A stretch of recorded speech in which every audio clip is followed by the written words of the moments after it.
we're going to talk about the Saints and Sinners Quarry today, and it preserves a record of 2 dinosaurs and 7 other vertebrate animals. And I'm going to tell you a little bit about the geology, the age, the environment these things were preserved in, tell you how they died. Then I'm going to explain something about these animals that we have.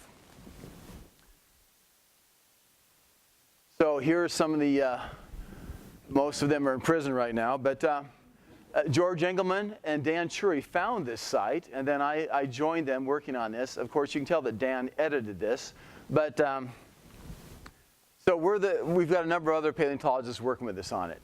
The locality, it's in northeastern Utah, same place that Dr. Randy Andrus is working on in northeastern Utah. It's not too far from Dinosaur National Monument. Here you can see Dinosaur National Monument in the north, and we're about 10 miles as a crow flies from that locality. This is the quarry, Saints and Sinners Quarry.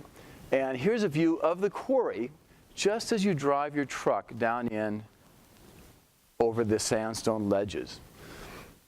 So the age of this, the Nugget sandstone is equivalent to, it's equivalent to the whole of the Glen Canyon group. It spans, the Glen Canyon group spans from the late Triassic into the early Jurassic. And we're doing some detailed work on this. We were able to resolve the unit we're working in, which is the Nugget sandstone. And we can resolve this even better. It's not somewhere between the late Triassic and early Jurassic. Based on 2 taxa that we find in this quarry, actually 3, we know that we're in the late Triassic about 210 million years ago. And this is what Western North America looked like. As Ron Blakey restored here. The locality is right here.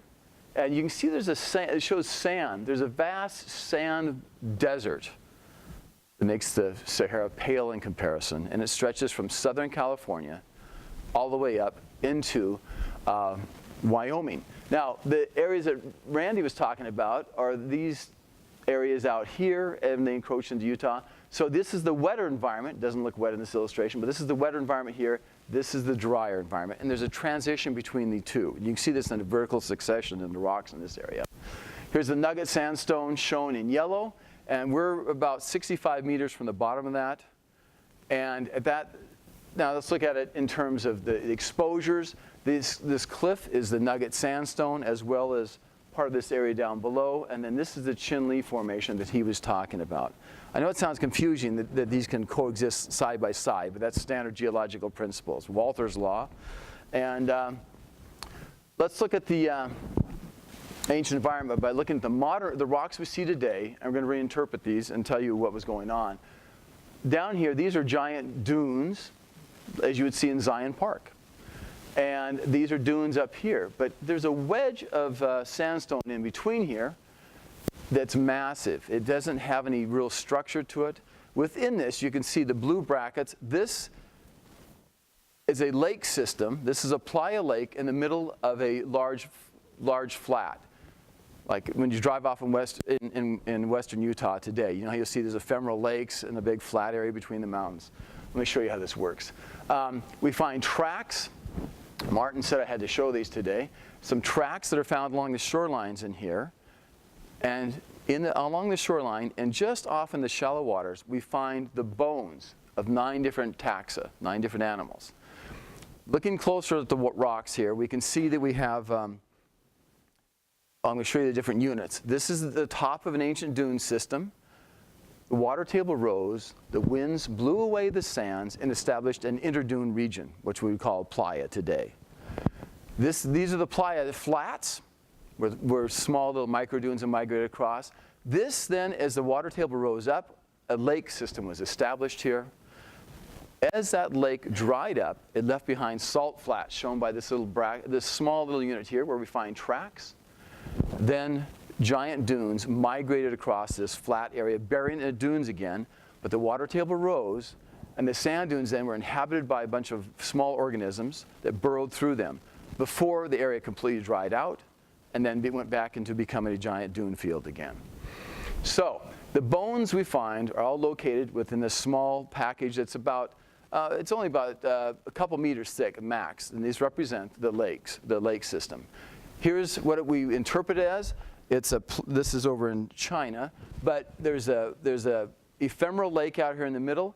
We actually have record in our system, just like this, of the dunes actually blowing out into the shoreline of the lake. We find tracks along the shoreline of this lake. There were many animals living in this region, and then there was a drought. They all came to this lake seeking water, where they died. And there were probably thousands of animals that died in this area of vertebrates, and we have hundreds of them preserved in our small little quarry. So our animals died during the drought. As this lake level rose, after the drought, then the carcasses of the small animals were quickly buried by the sands along the shoreline. The lake level rose further, and the skeletons were decaying, macerating, falling apart. The waves would rework them, disarticulating them. So in our quarry, which is 3/4 of a meter thick, there are 3 distinct bone beds. We go from articulated individuals to articulated to disarticulated to completely disarticulated in this system, all from one death. It's all one death assemblage, but buried largely during sandstorms, when about 10 or 20 centimeters of sand would blow in from these dunes into the lake at a time. So we have high predictive value in there. We can say, here's where we're going to find this type of preservation. We're going to find another type of preservation here. These are the bones as they look when you first see them. Doesn't look like much, but these white bones are the neck vertebrae of a coelophysoid dinosaur, the dinosaur that Dr. Andrus kept showing. Now, I'm going to show you how we collect these bones. Everyone loves going off and collecting these things until the sun comes out and the gnats come, right? But here's how it works. We put up a safety net because we're on the edge of a cliff. It's a point of no return. We put this net up to keep students from falling overboard and to keep the students from pushing the professor overboard. We work in there. At the beginning, we extracted individual bones using small air scribes. Here's Austin Andrus collecting the bones of a small coelophysoid. This is the view of the quarry. It's quite scenic. These are the tail vertebrae of a single individual of a coelophysoid. Close up of those vertebrae. And after a while, you realize there are so many bones in this site that we can just bring in a truck with a crane and collect large blocks of sandstone, take them back to the lab, guaranteed return. So we start doing that. Here's how it works. You drive down into the site. It's always exciting. And as you come down in, you realize this is perhaps a little riskier than we thought, but nevertheless, Dr. Sheets drives his truck right down into the site, which is smaller than a driveway of your yard, and backs the truck right up with a crane, an auto crane. We can lift 2-ton blocks up. I mean, we can lift 2,000-pound blocks, a ton block, and drop it in the back of this truck.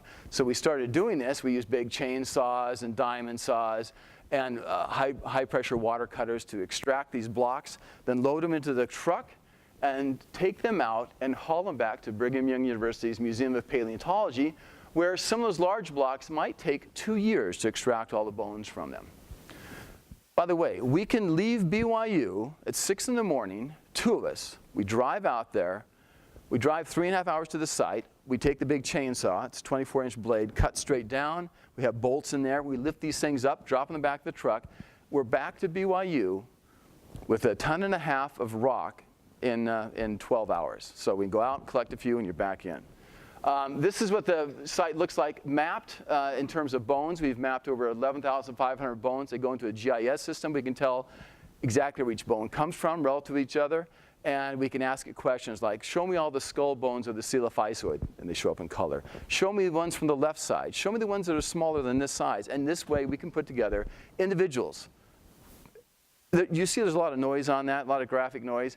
Only with the GIS system can you solve these problems.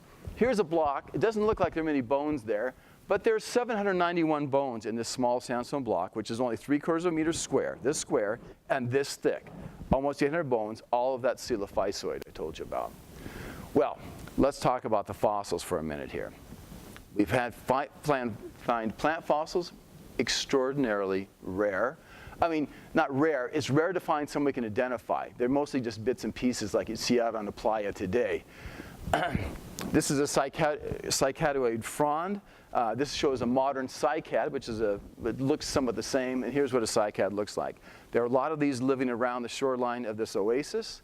and a lot of other plants, though, but we can't really identify them. The preservation is just too poor. They were oxidized. They were originally carbon films, but the carbon films were oxidized. Let's look at the animals.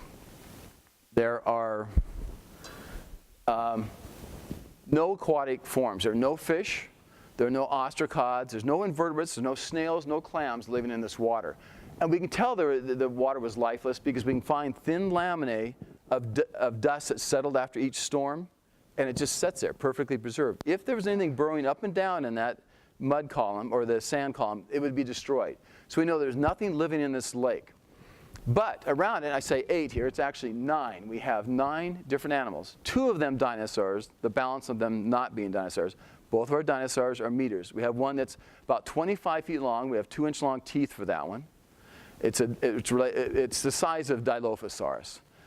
Then we have the coelophysoid, and we have these other animals, which I will explain in turn now. Here's the coelophysoid. It's not coelophysis because it has a foot that's radically different. It has an extremely lightly developed foot. And unlike most advanced theropods that reduce the middle metatarsal, this one reduces the 2 outer ones and makes them into thin little paper-thin splints. So he could run extraordinarily fast because he's reduced the distal weight on his foot. We have skulls in here that range from 10 centimeters long. Now, they're all disarticulated. We have some skulls that are 35 centimeters long. The maximum body length on these would be about 10 or 12 feet or less. And here are some of the bones of these early on in the excavation. All these black bones, all these black objects are coelophysoid bones. We'll zoom in a little more closely here. I want you to pay attention to this bone, which are the parts of the pelvis of the coelophysoid. And now I'm going to go to a map, and here's those same bones in sight as we first excavate them. And you can see here are the tail vertebrae. Here's some of the limb bones. From this one small area, and this is 1 square meter right here, we've excavated this much of this coelophysoid. We could not find the balance of it because there's too many bones. But once we got the GIS system up and going, we could find 1.5 meters away, we could find the rest of the vertebrae and the forelimbs and the skull of this same individual. So here are some vertebrae and a limb bone. Here are close-ups of those 2 tail vertebrae again. Let's look at some of the other elements we have. Here's the side of the skull. And those who come out there later to ask me questions, I've brought one of these along. This is the side of the coelophysoid skull. This is the maxilla. Here's the lower jawbone, the dentary, the teeth, the humerus. They always say it includes some humor in a talk, don't they? All right, well, the thumb claw, the ungle from the thumb, and the wishbone, the furcula from these dinosaurs. Quite common, actually. We have at least 20 individuals of these. Now, we're leaving the dinosaurs. We have those 2 meat-eating dinosaurs, theropods. We're going to look at other little creatures. This one looks like a lizard, but he's not. This is a parareptile. And these procolophonids are bizarre little things, very short skulls. Here's the dentary of this animal. And you can see the teeth on this. So this guy's only 20 centimeters long. He's only about this long. And this shows for sure that we're in the Triassic, because this animal, this grade of animal, clade, went extinct at the end of the Triassic. We have sphenodontids. Sphenodontids are still alive today. They're relatives of lizards. They're alive only in what's left of Gondwana. They're down in New Zealand today. And here's what they look like today. And here's the lower jawbone of one that we have, showing you the teeth. We have 2 different genera of these. Another animal we have are Sphenasuchians. They're crocodilomorphs. They're not crocodilians. They're crocodilomorphs. They're different than what you see today. They carry their limbs in a respectable manner beneath their body. They look like a chihuahua running across the landscape, but with the skull of a crocodilomorph on top of it. How many of these do we have? More than 41 articulated ones and a number of disarticulated. Here they are, the 3 amigos. That's pretty well preserved, isn't it? Not bad.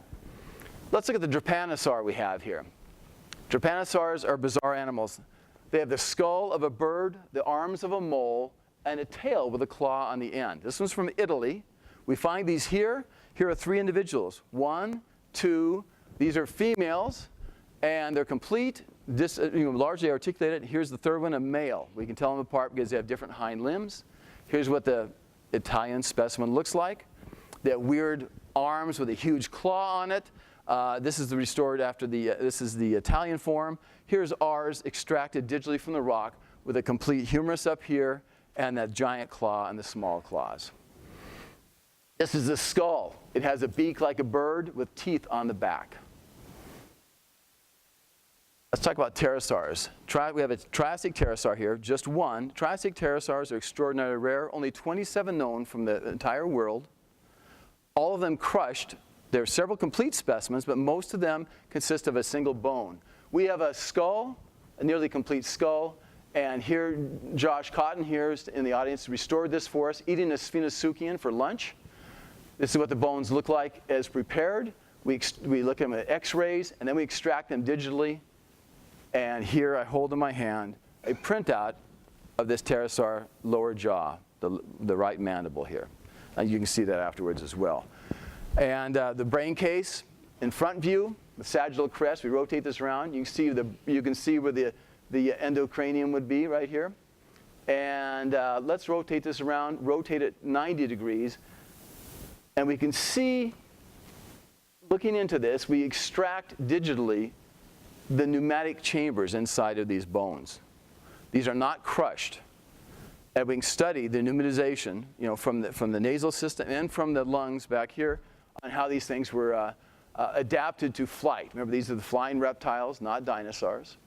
Well, this quarry is unrivaled in terms of one small spot, 16 square meters of excavated so far, three-dimensional bones. They work fantastic when you scan them with CAT scans.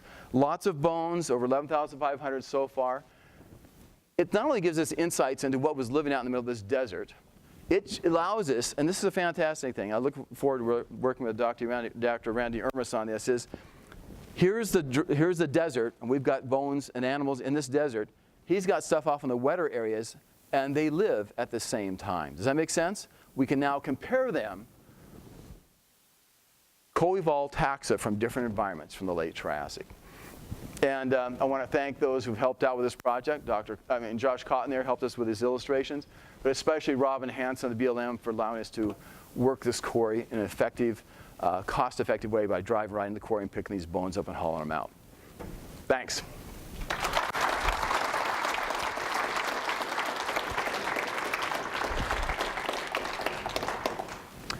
So questions now. Yes?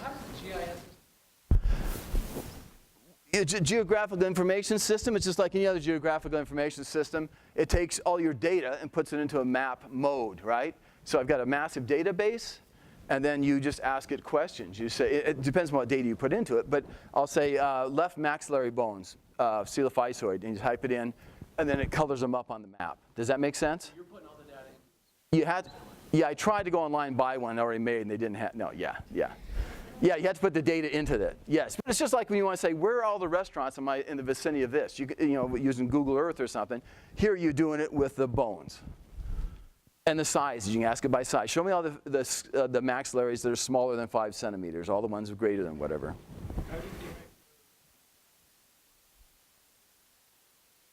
We just traced it and shot it in that way and then digitized it. But then when we got back into the lab, we used some scanners, but that wasn't that effective, and so we went to we take photographs of them and then correct them and then put them into the GIS that way. We work inside of Illustrator using Avenza software that allows us to do GIS and allow us to draw the bones accurately. Yes?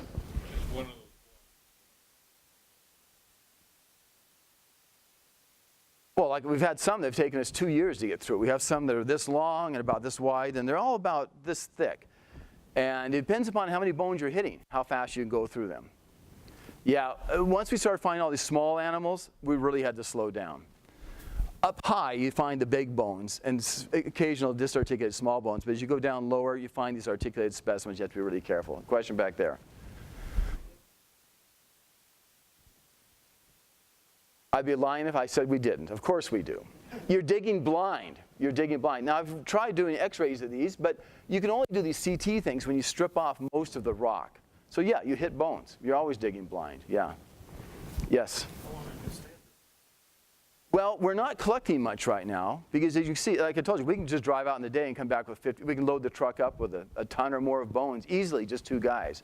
So it takes us a lot of time in the lab. We have plenty of material right now, but every once in a while, someone with the BLM will be out there and say, "Oh, we think we see some more vertebrae and articulated whatever being eroded. This erodes extremely rapidly. If we run out, I'll take the chainsaw, fire it up, cut it out, throw it on the back of the truck. We're out of there in no time." Yes. Yeah, I came in late. Where is the Saints and Sinners? The Saints and Sinners Quarry, it's up by Dinosaur National Monument in northeastern Utah, right by the Colorado border. Yes? How did you find this? Dan and George are out walking around looking for tracks. Okay. There are some paleontologists who work on tracks, but I'm just saying it because Martin Lockley is sitting there. But anyway, they were looking for tracks, and they spied these horizontal bands. And they went there the next year, and then lo and behold, here are all these bones on the surface. Yes? Would you and I call this? Absolutely. Yeah. Yeah. This is it. This is the best thing we're ever going to find in our life. We know that. This is amazing to find something like this. One site, and especially in the late Triassic. Yes? Dan came up with this, Dan Chury, because we have apparently some saints and some sinners working on it, and he never really differentiates the two, although he did send this image to me to try to tell me how he felt it worked out. Apparently so, according to his judgment. That's it then, right? Okay, thanks, and I'll answer more questions outboard, right?